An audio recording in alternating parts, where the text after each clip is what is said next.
First player today is Angel and is bringing to the battle a warband of 150 points.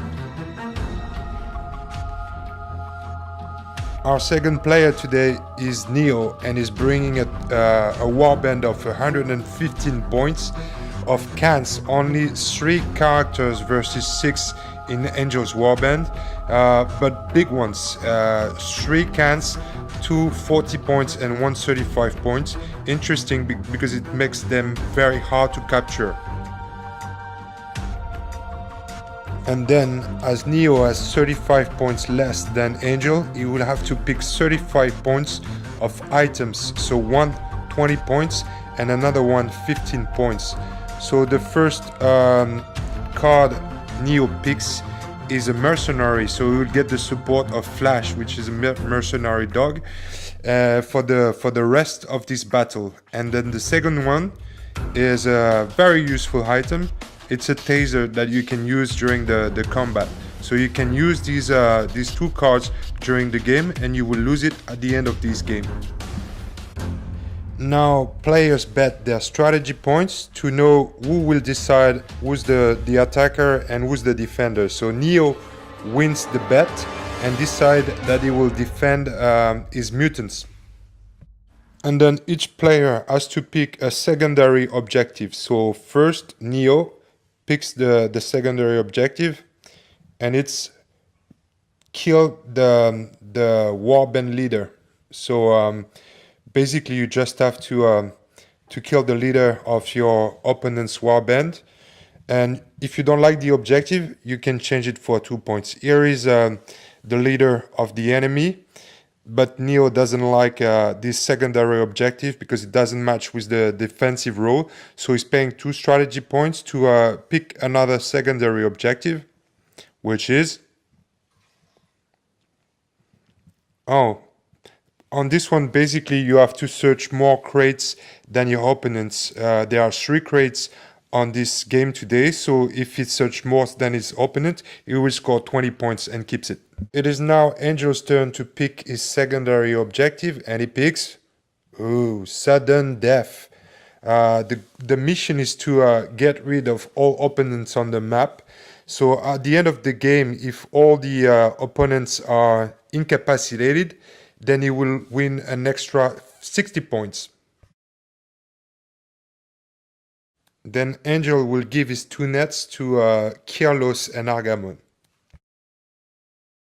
Deployment for the 2 warbands is done, and Angel is ready to attack. He's also winning the bet to know who will start first. So it's now Angel's turn to engage on this combat. I'll start by moving Kirlos to the crate. He'll search it, and in that crate I'll find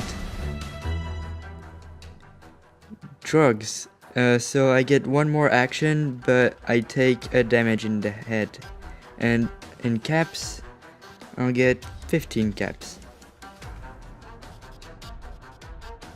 I then play Suk, who charges Kirlos, who had already taken a damage to the head because of his drugs. I then take him out using my axe in the head. With a lucky shot. So then Argamon goes to the crate, and he keeps 1 action point to himself.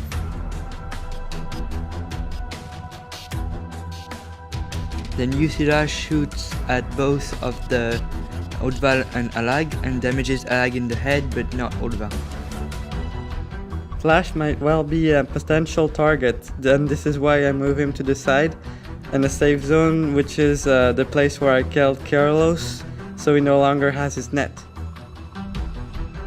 And far away from Argamon, who's holding the second net. And then I'll move Q then to the nearest box, and he will search it, and in that box he'll find a Molotov, which is only 1 use. And caps, I found 15 caps. Odval will then charge Argamon and deal damage to him just as he does to her. she will get boosted to the arm and he will take 1 damage to the head. Alag will then join the fight and start his chainsaws and deal heavy damage to Argamon's head. Then I'll play Master Ichtharius, which is gonna search the crate and find a flamethrower. And then I found 10 caps.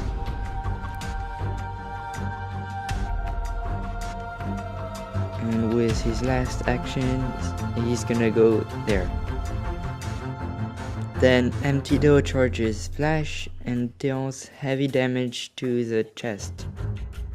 Beginning of second turn, Angel wins the best for first player. Then Argamon attacks Odval, dealing 2 damage, and then he escapes but takes damage from both Odval and Alag.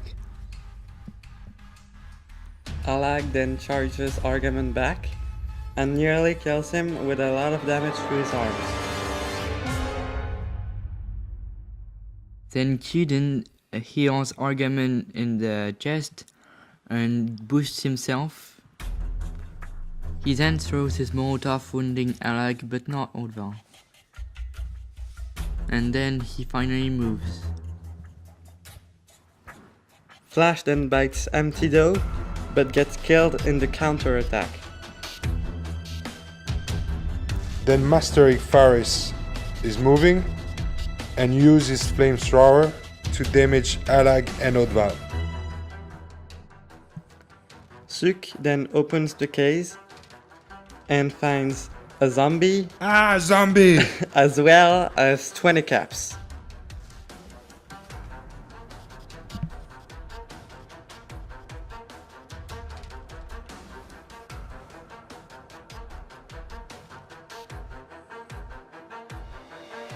He then moves away from the zombie.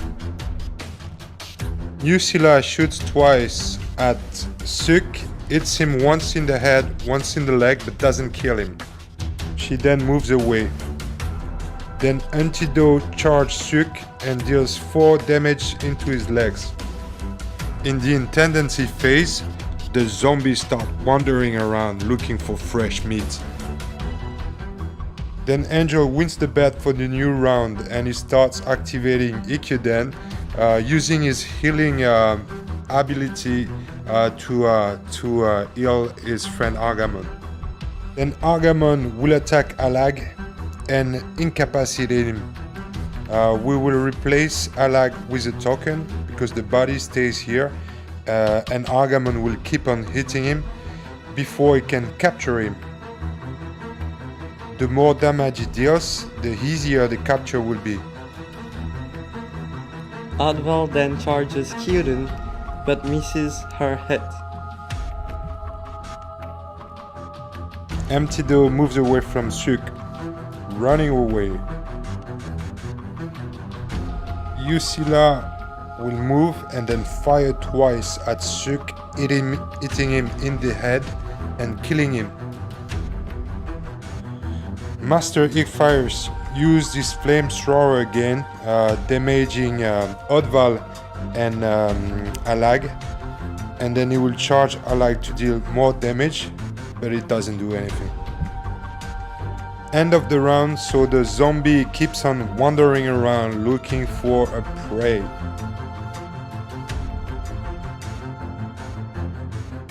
At the beginning of the 4th round, Odval goes around the building and stays there. Then Argamon deals damage to Alag before going back to his original spot. Ready to throw the net on next turn.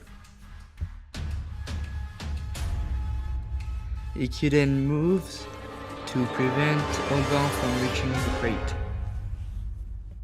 Then Usila goes back up the building with all her actions. Emptido moves, making a wall between Odval and the crate. Master Ichtharius then passes, so it's the end of the turn and we will move the zombies still looking for prey, but not fast enough. At the beginning of the last round, Ikkyuden heals Argamon for the last time. Then Argamon captures a log and keeps his last 2 action in that corner. Oddval will then go back around the building and charge Argamon. She'll deal damage to his arm, but not kill him. Then Emptido charges Oddval. They both fight and they both deal damage to each other but don't kill each other. Finally, Master Icaris charges Oddval and gives the last blow by killing her. And this is the end of the game.